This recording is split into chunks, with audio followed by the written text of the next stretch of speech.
It is Monday, May 1st, and welcome to episode 214 of Fault Lines, the National Security Institute's podcast that gets you quickly up to speed 3 times a week on the national security and foreign policy debates shaking up America.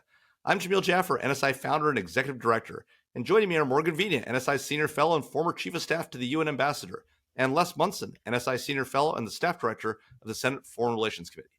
So what's the story? Today, we're back talking about Sudan once again. Over 10,000 American citizens and green card holders, many of them dual U.S. and Sudanese nationals, are currently stuck in the middle of the nation's growing civil war with limited routes for escape. Not only has the U.S. government shuttered its embassy, removing nearly 100 American personnel, it's also sought to help get some Americans out and has gotten about 1,000 out by the government's own estimate in recent days. The problem, of course, is there are 16,000 Americans in Sudan. The U.S. government's only in touch with about 5,000, and for the last 10 days since we shuttered the embassy, we've essentially told Americans they're on their own. Security reasons have prevented us from getting them out, and there's a real challenge. The Biden administration has been come under withering criticism for not doing its basic job, protecting its own citizens wherever they are. And so over the last couple of days, they've organized a couple of convoys heading from the capital, Khartoum, out to Port Sudan, a port on the Red Sea, with the hopes that those Americans, other nationals, also might get out on ships headed over to the Saudi port of Jeddah. The challenge, of course, with the Biden administration's position that they can't get more Americans out is that other countries have. The United Kingdom, by its own estimates, has conducted about 24 rescue flights, 23 to 24 rescue flights, gotten over 2,500 approximately British citizens out.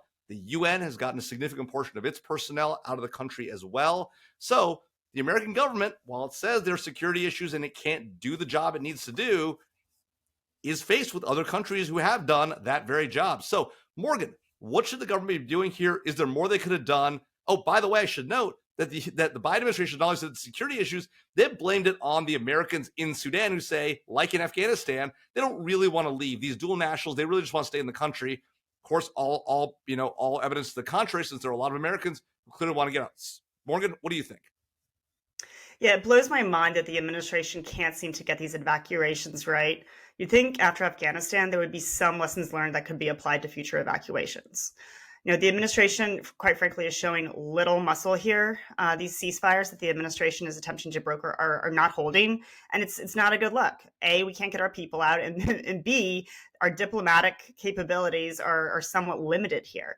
The United States does have leverage over Sudan and is close partners with a lot of countries that do have sway in the country, and we should actually use that. I would note that relatedly, and specific to the State Department, there's a major diplomatic security component to this. Our people, diplomatic personnel in particular, foreign assistance personnel, they take major risks when going into these conflict-prone environments. Shouldn't our contingency planning be better when things go south? Whatever bureaucratic BS that's going down between the White House, DOD, and State Department really needs to get sorted out quicker. So, what do you think? Morgan says it's bureaucratic BS. They're really dropping the ball here. Is Morgan right? Is there something else the administration could have done, should have done? What are the lessons learned we might take away from this for evacuations going forward? Well, Jamil, as you pointed out, this is a weird deja vu from what we saw in Afghanistan, where we left thousands of people behind. It appears that this is happening again in Sudan, and let's withhold judgment at least a little bit, because we're not exactly sure what the practical ramifications of this are going to be. Will everyone get out? Are we going to? I think I saw a story about an American doctor who lost his life. Would that have been a different scenario if we had a better evacuation plan? I don't know, and I don't want to judge too harshly here, but I think this is a failure at the very top. This administration came in saying they'd be the adults in the room. They would return competent management of foreign policy to the American government. That has not happened. And as we talked about on the intelligence leak from a month or two ago, there won't be any consequences for senior officials for this failure. We won't see anyone fired. And I think that's the real issue here. There is not accountability at the very top. This administration came in, there's two deputy secretary of state positions in this administration, one for political affairs and one for basically management affairs. Now we can talk about where the boxes are and stuff like that, but basically normally there's only one deputy. This administration chose to have two, much like the Obama administration. Where are those folks? Where are the senior managers of the State Department on this issue right now? They should be held to account. Congress should hold them to account. So there's it can't just be the administration. The Congress has to also kind of step in here and force the administration to do the right thing. That may mean firing a senior person for this failure. Well, I mean, to be fair, Les, right? I mean, Rich Verma, the new Undersecretary of State for Management, just got there a hot minute ago, right? So you can't really drop the blame on his lap. But Secretary Blinken has been there the whole time. Jake Sullivan's been there the whole time. The President of the United States, who seems to, continue to believe, it's always somebody else's fault. It's never the White House's responsibility. It's never the State Department's responsibility. This time, it's the dual-U.S. Sudanese nationals. It almost seems like this administration thinks that if you're a dual national, you're not really an American. Of course, that's not the rule. We get all Americans out, regardless of where else they might have citizenship. If they're American citizens or American nationals, they get out, right, Morgan? Yeah, no, I think honestly, believe it or not, and I am not one to, I'm not a major admirer of the mainstream media, but I think the media has actually been pretty critical of the administration here and holding their feet to the fire.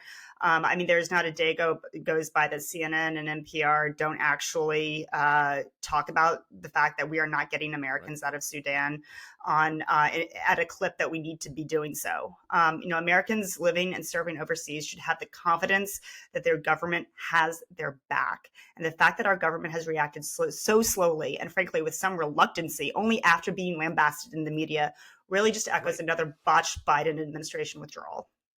Totally. I mean, Les, you get the last word here, but I mean, this is pretty outrageous, right? I mean, on a day when I agree with Ed Markey and Elizabeth Warren, like the world is coming to a crashing halt. I mean, Les, you get the last word. Hop in. It is a very shocking confluence of voices on this issue, Jamil, for sure. You and Elizabeth Warren, my goodness.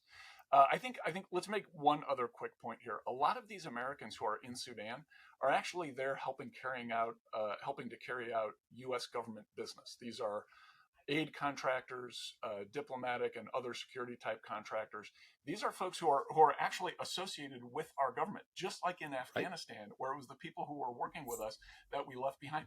That's what's happening in Sudan again. Aside from the message it sends to Americans and dual nationals, that kind of thing, what message does it send to people who work for the U.S. government? Hey, we'll leave you behind. We don't care. We're going to shut down this operation. Good luck getting out. Maybe that you can hop on a French convoy or something. This is really terrible. That's a great point. All right, well, folks, that's a wrap. Thanks to Brooke Aghan and Rachel Domino from NSI and Claude Jennings for their help producing today's episode. Join us again on Wednesday for another episode of Fault Lines, the podcast that gets you smart fast on the national security debates shaking up America. If you didn't know, Fault Lines is not only available on your favorite podcasting platform, but also up on YouTube. So if you want to see Morgan and Les and my smiling faces, check us out on the NSI page on YouTube. And if you like what you heard, as always, don't forget to rate, review, and subscribe so other people can find our podcasts.